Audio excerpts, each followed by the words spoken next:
আপনাকে যে যা বলে যেমন বলে শান্তি পাই, আপনি তাকে তেমন বলতে দিয়েন। তার বলাটা শুনে মুখ গুমরা করবেন না, হাসবেন, শুধু হাসবেন। যদি জিজ্ঞেস করে আমি তোরে বকলাম, বকা দিলাম, মন্দ বললাম, তুই হাসলি কেন, আপনি শুধু এতটুকু বলবেন, এই অশান্তিময় পৃথিবীতে কেউ কারো শান্তি এনে দিতে পারে না।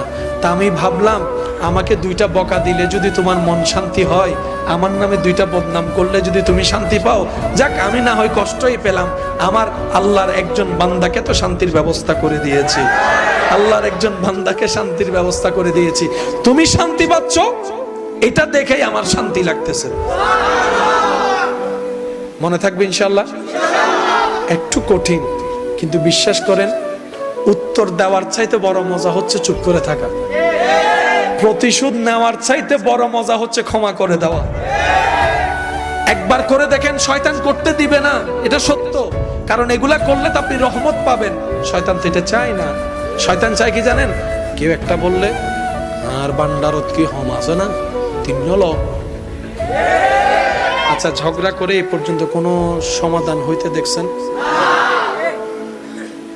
আমি দেখি নাই, আপনারা দেখলে বলেন। মারামারি হয়ে কোনো সমাধান?